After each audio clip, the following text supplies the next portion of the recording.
jàngeen jëf ci bi ak ñun ITV waxtu xabaaru marax yi li gën a fees ci xabaar yi bokk na ca ni njiitum réewum Sénégal bi dama ci sàll daa dañ koy takkal kon raaya wi ay ndombay tànk ngir mu yore li nga xam si mooy équipe Union africaine yu mel kon mi ngi xew ginnaaw président Senghor Abdou Diouf tey ji kon moom moo ko daal di taxawee Sénégal war ko yor mandat wu benn at lay doon waaye lay xaar président Macky Sall du lu ndaw liggéey bi rëy na lool bokk na ca indiwaat jàmm ji ñëpp di xaar ci biir Afrique waaye itam lu jëm ci jihadistes yi bokk na ca xeex bi waaye lu jëm ci coup d'état itam lu ni mel mënta ñàkk Mamadou Thiokh def ci jàng dañu ko dégg itam ci biir xabaar yi doon ci bokk itam lu jëm ci njëgu mburu mi la ñu seetlu ni ngeen baal ma sukkar si yokk na ci lu jëm ci daanu sigi coox jóge na ci kilo bi téeméeri dërëm ak ñaar fukk yegg na ci téeméeri dërëm ak ñaar fukk ak juróom ba jëm ci dénk wàllum njënd meeg njaay mi gis ni kon mbirum Covid moo ko sooke du ko yokk waaye jubbanti wala ci wàllum njëg daañu ko dégg itam ci biir xabaar yi moom Serigne Diaw mu faram fàcce na mu gën a yaatoo dañ ci bokk itam lu jëm ci Sénégal di waajal jongante seen diggante ak Égypte ñooñu Sadio Mané ak ñooñu Mo Salah war a jàkkaarloo ginnaaw 2002 2019 tey ji final beneen 2022 gi kon ndam gi la Sénégal di xaar coupe bi mënta ñàkk daañu ci ànd ak gëstub ajaratu Ndeye Mariam Ndiaye dañ ci boole article de la semaine nataal bi gën a fës ci këru yéene kay yenn bañ ci tànn bokk na ci am ni dongo daara yi daa dee wangarti ñi fi nekkoon doon yor ba fi jëw bi ak cër ci wàllum politique fal ga leen fal Serigne Mboup bokk na ca ak ñeneen seen taxawaay Mamadou Dieng dana ko jukki incha allah lii moo gën a fës nis ki faram fàcce gi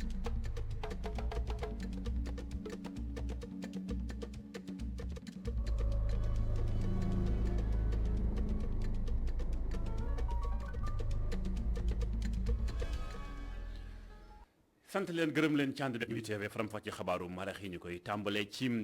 tey la woon ci suba gi teel ca Addis Abeba foofee fal ni amale ndaje mi boole kilifay Union Afrique ay njiitum réew ay njiitum gouvernement ak ay représentation ci wàllum diplomatie teewoon ca kilifteefu président Macky Sall mi yor lengay Union africaine tey jii Sénégal am mandat wu benn atu yàlla war a koo jiite lu mel mi ngaaw xewum ginnaaw président Senghor ci atum 1980 ba ci Abdou Diouf atum 1985 ba atum 1992 tey jii nag président Macky Sall daal dinay yor lenge yim lu ni mel nag kàddoom jot naa jib sax ñu teewlu ko la muy semb ci liggéey ak la koy xaar ci Afrique ñu teewlu kàddu président Macky Sall su naata nga RTS. Nos défis restent nombreux et pressants. défi yi bëri na loolu te ci jàmp bokk na ci wàllum jàmm ak kaaraange gouvernement yi nga xamante ni dañu koy soppite méngoowu takk ndeyu chartu réew yi jëm itam ci sàmm alam gi wàllum wér-gu-yaram ak suqaliku ci wàllum koom ak lépp li nga xamante ni ànd na ak moom bu ñu waxee wàllum kaaraange gi daf ñuy fàttalil suñu warugar jëm ci xeex li nga xamante ni moo di terrorisme xool itam na la ñoo indaalee dal diggante ñi nga xamante ni ñoo bokk Union africaine wante it indi dal ci ku ne sa biir réew mënuñu itam gëmm suñuy gët ci ñi nga xamante ni ñoo ñàkk seen bakkan ñii ñu gàddaayloo leen ay daara ñu tëj leen ak dal ak jàmm gu ñu nemmeeku woon ci dëkk yooyu nga xamante ni léegi daanax saay li xel mën a nangu jamono ji moo ñu teg gànnaay yi ngir waxtaan ndax lépp luy coow biiri Afrique coow yooyu du def lu dul duñu tardeel ci suqaliku bu ñu namm maa ngi leen di woo yéen ñëpp ngir ñu xalaat yi ngir ñu mën a dund kon ñun ñëpp ci jàmm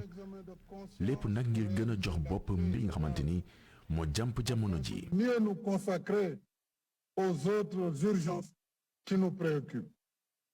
Abdourahmane Ly moo doon tënki kàddu yi président Macky Sall ci wax na koom li tënk ni jonn nekk lu jàmp mooy dellu si waat jàmm ak dal ci biir dénub Afrique bi ndax bu ñu xoolee ci biir CEDEAO ci biir Union africaine la bokk teewul pàccaxoo am na ci yenn réew yi ku tayim jadis tamit ñu fi tàmbalee dugg lu ni mel tax na ba kon démocratie lu ñu war a suuxat la Mamadou Thiokh journaliste la jàngat na ko gis ni kon loolee nekk na luy xaar président Macky Sall ni ab tool bu mu war a bay waaru yaatum ma ngay faram-fàcce jokkoom ak iRadio.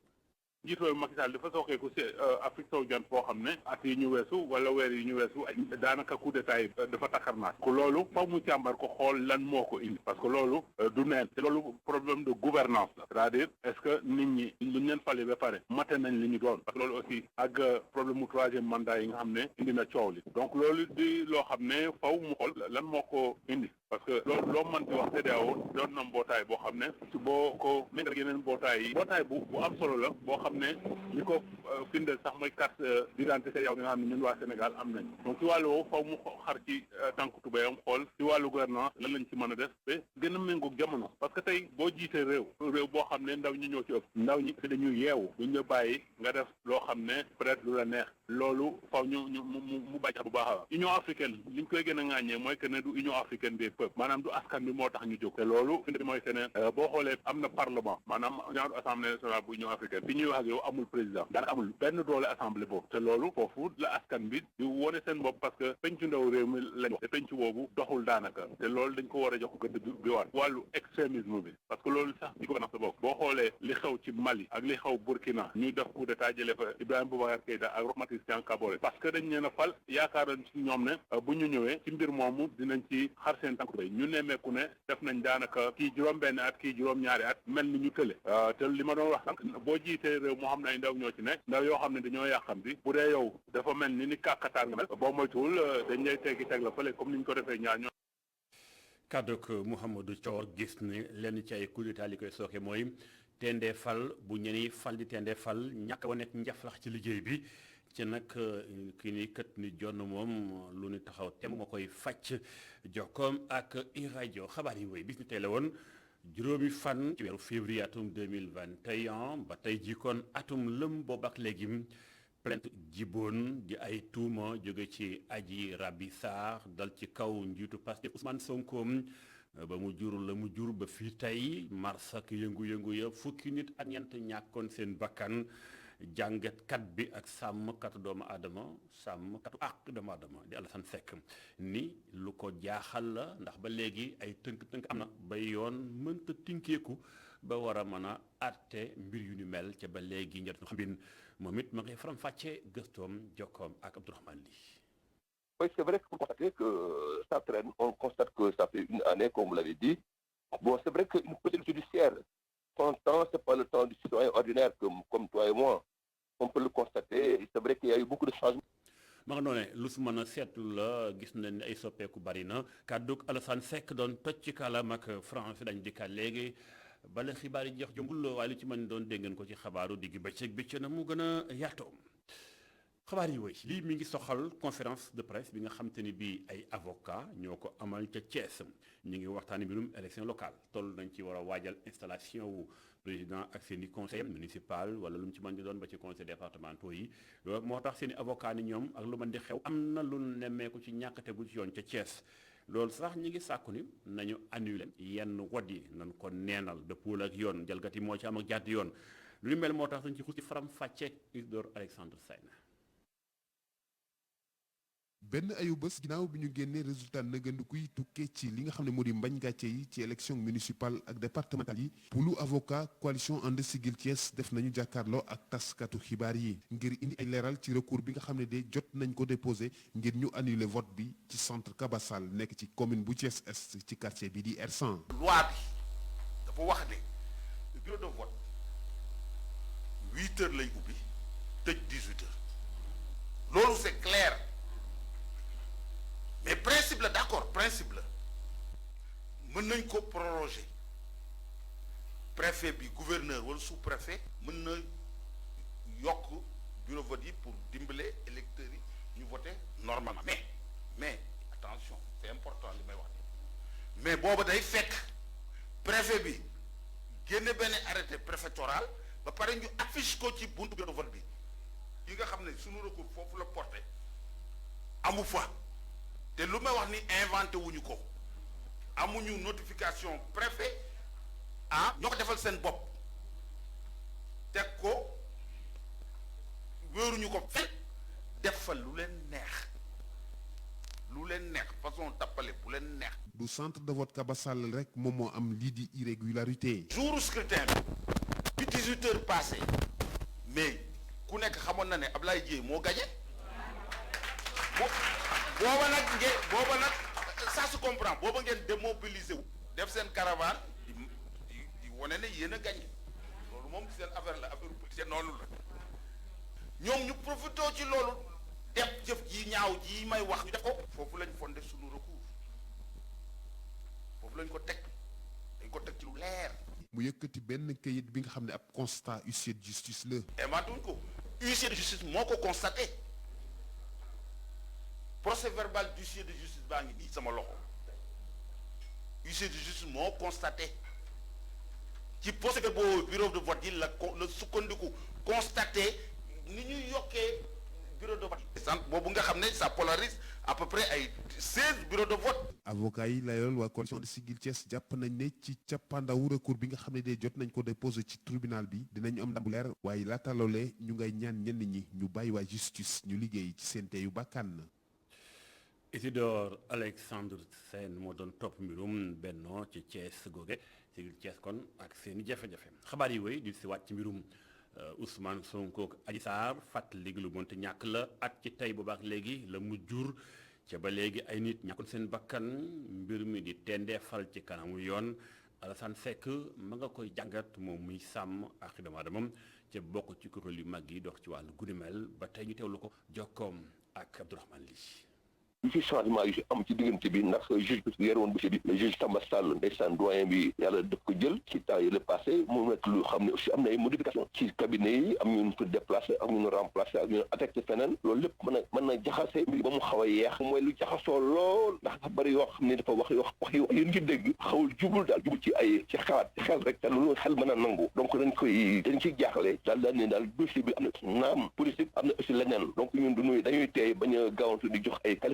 di jox ni lii la wala lii moo tax parce que ñun du sunu liggéey mënul nekk ci àddina dans un état de droit moo am fukki nit ak ñeent ñàkk seen bakkan ñu ne amagul ba léegi enquête judiciaire wala enquête administrative donc su amee dafa yàq lool yaakaar daal ne xanaa dafa am lu ko téye bopp pour un état de droit une démocratie su ay nit deewee toolu fukki nit ak ñeent war na am enquête judiciaire mën a joxe ni kii moo def lii ak ki deful lii su amulee rek def naa état bi dafa am fu mu sooxe bu rëy a rëy te loolu mënu ko nangu ñun au niveau ci droit de l'homme ci seen ak seen yàlla ci nit ñi. xibaar yi wéy leneen mi ngi soxal lu jëm ci mbirum appel maam Seydina Limaamu Laahi ñu ngi koy waaj jamono ji tembem go sa sax tax na ba xam ngeen ni at yëpp ak Covid bi nam demee woon ren dana am incha allah jàpp na ba noppi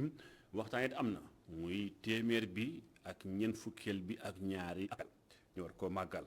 lu ni mel moo tax waxtaan am na ba ngay seen dénk saytoog lijjanteeg organisation ba lépp tegu ci yoon waaye it waxtaane thème yu am solo mooy waxtaan lu jëm ci wàllum njàng yar ak liggéey lu mënta ñàkk la bokk na ci poñ ñu jël bu ko waxtaane ci mbooleem ñaari fan appel bi dañ ci ànd ak faram-fàcce ak Seydina Alioune Sow reportage. bi lépp thème di ñëw ci jamono ji nga xam ni àdduna bi jaxasoo na am njàng ab yar képp mooy lu mën a muccal ndaw yi muy gis-gisu Seydina Issa Laye di coordonnateur appel bu Seydina Limaamu Laye. nanu fexe ba defar nit ñi mais ci jaara leen ci wàllu yar Seydina Limaamu mi ngi bi waral bis bi dafa am wax bu am solo bu mu wax bu ngeen demee ci xutbaam da ngeen di dégg usikum bil iyaal maa ngi leen dégg njaboot gi bana mu teere ba mu ñëwaatee ci wàllu yar ku ne gis na la mu ci wax bis bi ñu wax ko. jàng nekk luy dimbali ndaw ba kenn du ko mën a fëkk def lu ñu duppee endoctrinement waral ku nekk war a jël ay responsabilité am ba tey ci ay kàddoom. ku ci nekk dafa war a jël responsabilité am ci nangamam balaa ñu lay këf li nga yor te loolu nag li la koy may nit ki na am diineem ba pare mais am ouverture kon li ñuy wax la sécurité intellectuelle balaa ngay ñëw ci loolu nañu defar nit ñi ci seen bopp ba pare. coordonnateur appel bi mu ngi woo askan wi ñu takku liggéey. macha allah di biddanti kon gars yi li ko yor. mooy ginnaaw ba ñu xalaatee suñuy xalaat rafet ñu nangoo nag produire liggéey pour mën a taxaw. ñaari at yi passé communauté Layène appel ci intimité familiale la ñu def ndax doomu jàngoroy coronavirus bi waaye atum ren jii dina am mu nekk événement religieux bu am solo te bi nekk le rôle de l'éducation dans la lutte contre l'extrémisme. Seydina Alioune Sow jaajëf ba tey lu gën a gun Yoff ak la ko wër jàpp Cambérène woo nga xam te ni bi faral ni amalee lu gën a fees ci appel beek taalibe yi jóge fu ne ñëw moo tax it set setal mënta ñàkk fi jamono toll tey ñu soxla woo set moo tax taxaw nañ temm kuréel bu ci ne ak i partenaire am taxaw nañ ngir fexe barab yi set ca na mu gën a méngoog jamonoom ba ku fa ñëw ñun xamee Yoff ak la ko wër ci teg celal lépp war a mën a ñoŋ suñu reporter Mamadou Sy def na ab doxantu ñu teewlu lu mu fa jëlee. balai brouette pelle mécanique ak yeneen mooy yi nga xam ni UCG daal dinañ ko indi ngir rek ñu mën a waajal 142e édition appel Seydina Limamou Laye plage bu Diamalaye mausolée Seydina Limamou Laye kër xalif bi jot nañu visite lu toll ci 175 agents yi nga xam ni UCG daal nañ leen dajale. tey dëkk bi dina même côté collecte bi dinañ ko intensifier avant événement bi pendant événement bi dina am benn dispositif particulier boo xamante ni d'accompagnement de l'événement la après événement bi aussi dinañu ànd ak waa vision 129 ñu def benn setal encore bu dëkk bi pour que mu doon ko delloosiwaat ci état bi nga xamante ni balaa événement bi ci la nekkoon. agence sénégalaise de promotion touristique jaarle ko ci programme am yeete nga xam ni mbëbët bi moo di fexe ba jëmmal lieu touristique yi loolee waral ñu daal di gunge UCG ci biir mbir. ñu ngi am benn programme buñ tëral ba tudd yeete dañuy nettoyer lépp luy site touristique ba pare di yeete ci cadre de vie ASPT comme day accompagner événement religieux yi chaque année ñoo ngi fii tey ak UCG ñu mobiliser une équipe pour dimbale leen ñu waajal appelu Laayeen bi. mouvement vision 129 ñoom itam fas yéene amal ab taxawaay bu am solo lu toll ci fukki at ak juróom ñoo ngi ci liggéey bi ñu fas yéene yokku seeni loxo. chaque année muy organiser événement bu ni mel. yamul fii dafa commencé tey le 5 waaye dafay continuer le 11 aussi dans le même lieu Diamalaye waaye après le 11 incha allah ci la ñuy génn dinañu nettoyer tali bi dinañ nettoyer ñi nga xamante ne nii mooy résidence su xalifa. setal bi nag dinañ ko wëyal ba fukki fan ak benn ci weeru février UCG ASPT ak mouvement vision 129 fas yéene nag def seen kéemtalaay kattan ngir rek ñu mën a jëmmal bërëb yi nga xam ni taalibe yi dinañ fa daje ci appel bi. Mouhamadou Sy jaajëf xabaar yi wéy li mi ngi sax mbirum sukkar si njëg gi yokku na ndax daan jër téeméer dërëm ak ñaar fukkum léegi mi ngi jër téeméer dërëm ak ñaar fukk ak juróom lu tax juróomi dërëm yi tegu ci kaw Serigne Diaw moom lañ dénk bànqaasum njënd meeg njaay mi ci région bu Ndakaaru gii ne du yokku waaye ak jubbantiwaat la ma ngay faram-fàcce jubbanti googee lu tax mu jóge ci ñaar fukk dem ñaar fukk ak juróom ñu teewlu kàddoom. nit ñi buñ ko xoolee amul yokkute ci suukar parce que boo xoolee 2012 suukar bi 625 francs la doon jar kilogramme à Dakar léegi bi président de la République ñëwee daal di procédé wàññi produit yu bëri donc denrée li ñuy wax denrée de première nécessité boole ci suukar bi donc diwlin bi ak ceeb beeg yooyu yëpp léegi nag xam ngeen ne avec crise sanitaire bi nga xam ne moom la ñuy dund fret maritime bi nga xam ne dafa triplé donc tension yi am ci prix yi au niveau international donc entreprise bi aussi am ay difficulté donc moom tam ci boppam mu daan ne léegi prix de 2012 am daal bëggoon na ñu delloowaat ko donc loolu la ministre du commerce def par arrêté 2194 du 3 février 2022 daal di delloowaat entreprise prix bi nga xam ne moom la yoroon pour mu mën a jànkoonte difficulté yi nga xam ne moom lay dund. et pourtant ñu gis ne fu ci mel ni Ziguinchor njëg li mi ngi toll ci 650 francs loolu la moo koy firndeel. waaw boo ko xoolee prix yi nga xam ne moom la ñuy teg Dakar léegi bu fekkee da nga jël suukar bi di ko yóbbu ci région yi dafa am lu ñuy wax différentiel de transport boobu ngay appliqué donc différentiel de transport boobu moom lañ ci teg parce que boo xoolee par exemple ci mel ni Ndar nga xam ne amul différentiel de transport parce que usine bi foofu la nekk moom 620 lay jar léegi Dakar 625 donc différentiel de transport boobu boo ko jëlee fi nga xam ne moom mooy usine ba di ko yóbbu fi nga xam ne moom mooy beneen région loolu lañ ciy teg rek nga daal di jaay.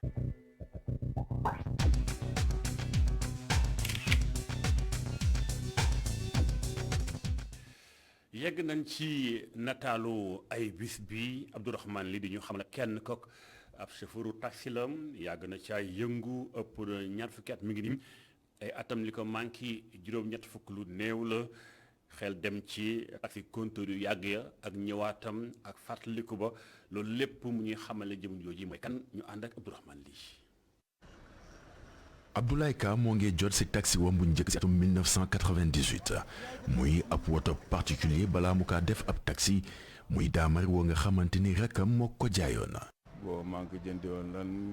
1,5 million waaw torop 1,500,000. muy woto bu mu dawal daanaka lu ëpp ñaar fukki at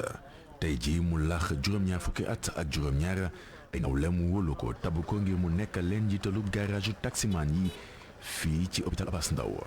tey jii moo ngi fàttaliku jamono mu daan dawal 405 am woon. neexoon na trop boobu boo xëyee balaa ngay ndékki si rek da nga am sa versement balaa ngay ndékki rek di nga am versement yu bëri boobu clients yi dañ daan bëri ba nga xam ne boo moytu sax doo añi parce que dañ lay téye da ngay dem ba ne yaa ngi dem añ client arrêté la doo ko mën a bàyyi boobu moom neexoon na trop tuuti nag lii quoi. tey jii lu mu gis leneen mooy ay taximan yu coowoo ak clients yi lu dul jeex du xàcc muy lu muy tere ndaw yi nekk ci métier bi léegi. taximan yi léegi daf ci am ñoo xam ne ñi amuñ yar bi ñu war a am amuñ dañuy xoloog clients yi toujours clients yi dañuy xoloog ñoom wàcc ma fii waxama woon fii ak fii laa la waxoon ak yi am ay difficulté la. leneen li nga xamante ni mën a nekk jafeñ-jafeñ encore si ñiy yëg si taxi yi mooy delloo si wu compteur yi ci biir taxi yi li ko waral di embouteillage yu ñu mën a seetlu fépp daanaka ci capital bi. métaa yi compteur yi moom neexoon na moom clients yi du baax ci ñoom parce que client bi embouteillage parce que da ngay ji boo jëlee taxi compteur bi di wàcc bu yàggee rek client bi ne la may ma wàcc am na ñoo xam ne neen buñ diggee ñoom seen yoon nekk ci moom nañ dem bañ bëgg a dem rek. jaar-jaaram tamit tax na mu ne amul njëriñ jamono ji si di assurer sa woto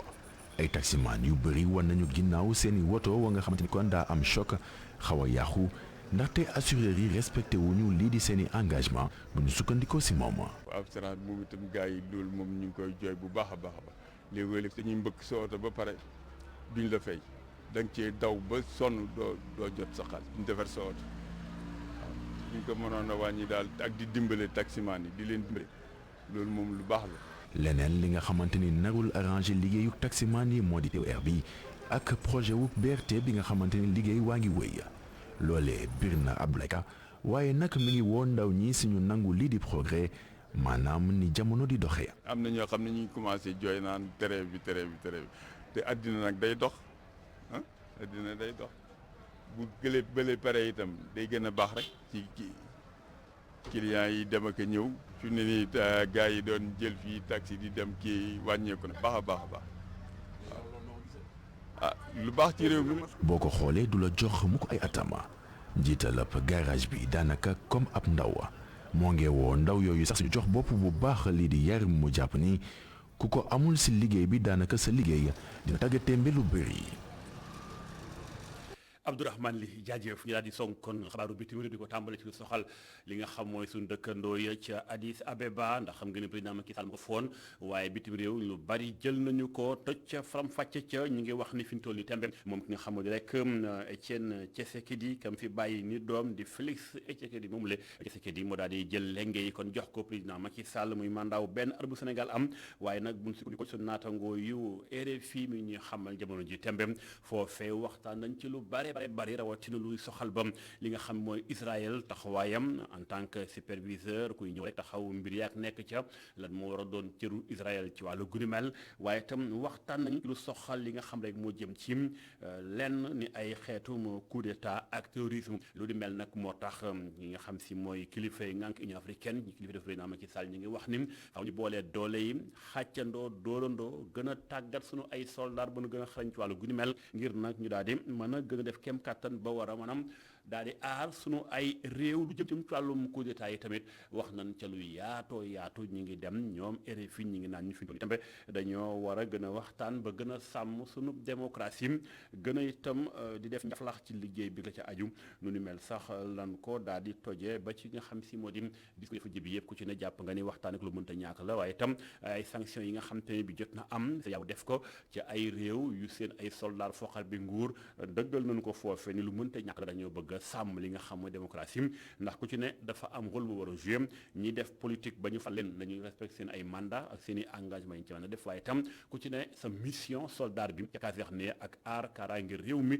ak askan wi ak seen ay bien maanaam seen i alal lu ni mel leen di xaar loolee nekk na kon pàcc beneen boo xam te ne bi soxal na bitim réew wàcc suñu naatango yeneen ñu dëkkal mi fi nga xamoo ci réew Mali foofee ñoom jàpp leen ni manifestation yi mag moo fa am askan waa génn ca mbedd ma wala seen naxaroxal ni ñu daal gis nañ ni force baraxaan ma nga fa yàgg na lool muy soldat yi nga xam te ni bi ay tubaab lañu sa France moo ko jiite ñu bari ci ñoom ña nga ca réew Mali boo jëlee Tombouctou mbooleem Nord Mali Azawad ba it naka noonu waaye foofu yëpp taxul jàmm am fa boobaak léegi ñu nag kon dafa mel ni daal fi ñu toll nii soldaaru France yi moom dañ faa nekk ba tey teewul jafe-jafe di gën a bari ndax bu ñuy seet ba coup d'état ba di am loolu bokkoon na ci seenu seetaan lu ni mel tamit jàpp ni kon xëy na da leen tuumal daal seetaan mel ni kuy matt di ëf lii moo tax askanu doomu réewu Mali yi génn daal di manifester noonu le sakkan loolu di laaj nag na soldaaru France yi génn di fàttali ni France ma nga ca ay waxtaan am na démb bërki démb mbooleem partenaire jàppale force baraxaan ba ca Mali nee ñu dañoo xalaat daal génne soldat sim ca Mali la ñu xalaat ni lañu war a def bu deful ndànk rawatina bi nga xam te ne bi ñu duppee ñii di ay ñu ci réewum Russie yi leen di wooyee Wagner ñëw nañu di saytu kaaraange foofe moo ne bërki démb sax am na benn congu mu am benn roquette bu dal ci benn base soldaaru Mali yi ba am fa ay yàqu-yàqu daañu toppaat wàllu guddi mel incha allah ci na mu gën a yaatu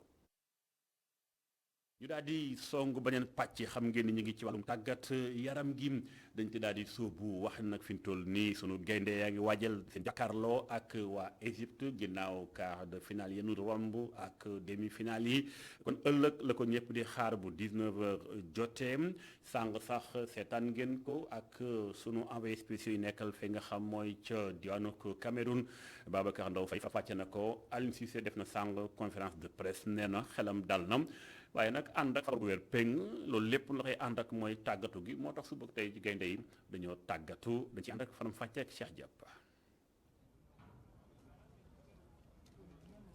mooy séance d'entraînement bi gaynde yi di mujjee amal laata ñu jongante final seen diggante ak Égypte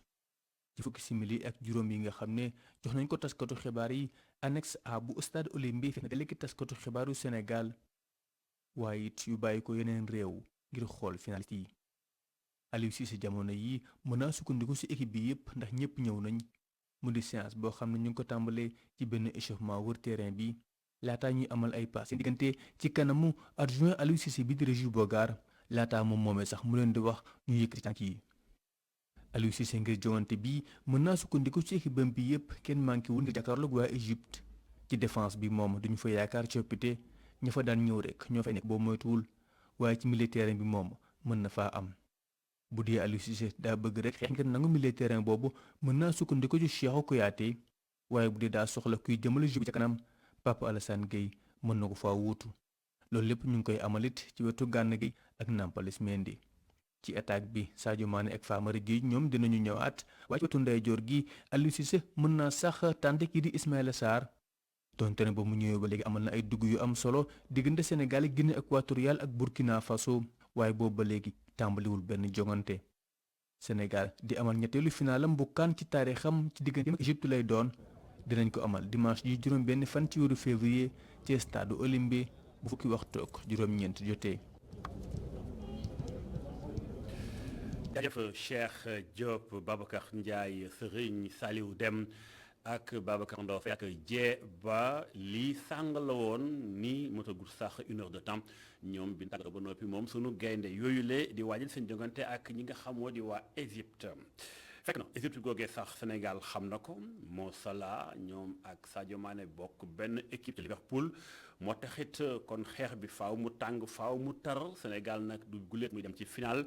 bu ñu fàttalikoo 2002 ak 2019 dañ ko daal di raté tey nag askan yu ne ñu bari ci ñoom coupe bi la ñu soxla Ndeye Mbène Ndiaye def na doxantu ba ci Liberté 6 fekk na fa ay supporters reportage.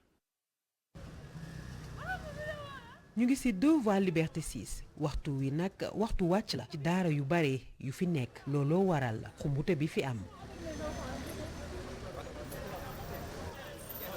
fii nag am na ñuy imaginer xaat équipe nationale bu Sénégal gàddu ndam li keroog juróom benn fan ci weeru février. maa ngi koy imaginer dans mes rêves au plus profond de mes rêves parce que coupe bi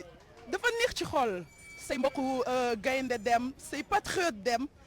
jouer indi la coupe bi fierté la ñu koy dund instant bi mais bu ñëwee ci lañ koy gën a dund day gën a neex. coupe bi fii ci Sénégal mbégte bu rëy si ñu bare ñenn ñi ngi fàttaliku 2002 ba Sénégal ñàkkee ndam li. laay la boobaa sama xol bi génne teet batterie faible ndax kontaan dina bég boo xam ne nii soo ñun 2002 lañ ko gëj a jël ba Aliou Cissé raté penalty ba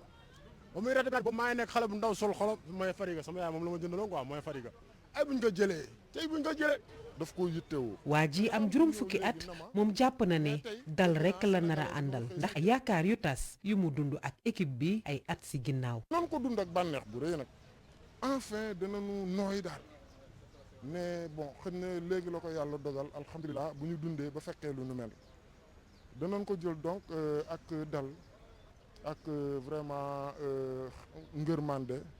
xam na ne bon ñii toppoon di leen puus xëy na jar nañ ko te réew mi tamit wax dëgg yàlla daf ko yittewoo. dem bi équipe Sénégal dem final ñu ngi koy waxtaane fu ne final boo xam ne ñu bëree nga koy xaar ñi ngi yaakaar gis Kalidou Koulibaly ak ay àndandoowam indi ndam li fii ci Sénégal. Ndeye Marème Ndiaye bu fekkee ñu ngi xaar ndam lim ngir ëllëg incha allah tey ci ngoon moom itam ñaar daañu jàkkaarloo lépp ci wàllum sport waaye bi ni moomal suñu bopp mi wàllum lamb Modou Lo borom Rock Énergie war a jàkkaarloo ci face à face moom ak sëll wi sëllu ndaw wi di Ama Baldé ca station EDK Yeba alors ñu ngi ànd ak DJ Boubacar Diallo Boubacar maa ngi lay nuyu. sëñ Modou Mbacké maa ngi lay nuyu di la ziar foofa ca studio bu ITV. alors yéen ngi ci wàccaay wi ngeen war a dalal ay kàngam ci wàllum làmb roi des arènes bi Modou Lo Ama Baldé ñëw war a jàkkaarloog moom fu ngeen toll ci wàccaay wi ci boobu lépp face à face. waaw wàccaay gi ñi ngi ci bu baax a baax fi nga xam ni jamono yi foofu lañ toll ñi ngi nekk EDK Yeba. EDK Yeba nag mooy EDK bi nga xam ni moom moo nekk fi nga xam ni moom moo di ci yoonu aéroport boo demee ci yoonu aéroport bi ba daal di dem ba dugg ci biir aéroport bi wër ko dellu siwaat mel ni kuy ñëwaat Ndakaaru foofu mooy EDK Yeba. EDK Yeba nag tey ki nga xam ni moom moo di Modou Lo moo fi nar a janoo ak Ama Baldé xam nga keroog ba nga xamee ni xoyantaan mi ngi bëre ak ki nga xam ni mi ngi doon bëre foofa ca arène nationale keroog la ñu waroon def seen janoo bu njëkk waaye keroog janoo ba mujjuta antu ndax xam nga xale yi nga xam ne ñoom ñoo dëkk Pikine dañu ne woon foofu ki nga xam ne moom moo di Modou Lo du fa dugg moo tax yëf yi mënta mujj la am ñu daal di koy dàq ñi daa Modou Lo daal di dem ñëw ba ci stade ba daal di dëpp daal di ñibbiwaat Parcelles tey Modou Lo ak ki nga xam ne moom moo di Luc Nicolaï ak ki nga xam ne moom moo di Ama Baldé ñoom ñoo war a toog fii nga xam ne moom moo di fii laa nekk tey ci EDK Yeba siège bii ngay gis kenn ci ñaari mbër yi ñoom moo fi toog fële kenn ci ñaari mbër yi moo fi toog fii nag Luc Nicolaï moo fi toog waaye nag tey soirée bi dafa am loo xam ne lu spécial la ki nga xam ni moom moo di gouverneur bu Ndakaaru pour la première fois dafa war a ñëw fekkee si li nga xam ne moom moo di face to face bi te gouverneur bu ñëwee xam nga loolu c'est officiel tey tamit li nga gis fii li nga xam ne moom moo fi am toll na ci li nga xam ne moom moo di 200 gendarmes tey ku amul invitation mënoo fexe ba yegg si fii mënoo fexe ba dugg fii nga xam ni moom moo di ci EDK Yeba faw nga am invitation ba noppi am badge ngir mën a dugg si fii kon nga xam ne disposition yëpp jël nañ ko disposition yi nga xam ne tamit jël nañ ko ki nga xam ne moom moo di Modou Lo juróomi nit lay àndal Ama Baldé juróomi nit lay àndal muy disposition yi nga xam ne jël nañ ko yeneen i disposition kenn ku nekk ci ñoom dañ la yóbbu hôtel ki nga xam ni moom moo di Modou Lo dañ ko yóbbu hôtel sànq la wàcc aéroport international fii la wàcc léegi aéroport u Diass jóge France nekkoon ci préparatif physique yi daal di dem fi nga xam ne moom moo di hôtel ba nga xam ne foofu lañ ko yóbbu daal di jël tamit ki nga xam ne moom moo di Ama Baldé yóbbu ko ci hôtel gannaaw ba ñu leen yóbboo ku nekk ci hôtel dañu yëkkati ku nekk oto ak chauffeur ak sécurité ak gendarme ak motard jox leen ñoom ñëpp ku nekk gendarme ak motard moo lay indi fii nga xam ne moom moo di ci làmb ji bu ñu ne kii départal ba kooku départ ñu ne kële départal ba kooku départ bu kooku départé ñëw xaar ki ci des keneen ki départ ñëw xaar ki ci des kilifa yi làmb yépp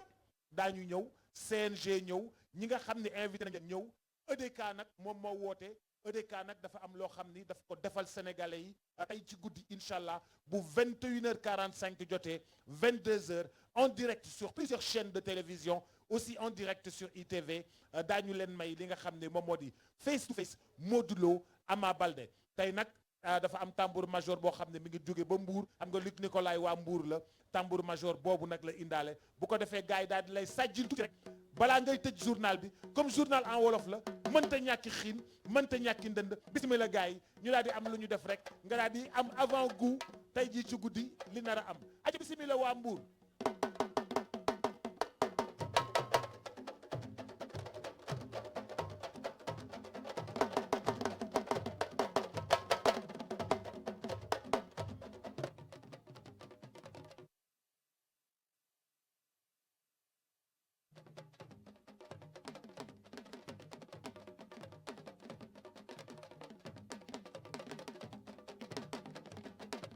Boubacar Diallo jaajëf mi ngi noonu kon ca Yeba EDK fa la ni amale face to face bi mu ko waxee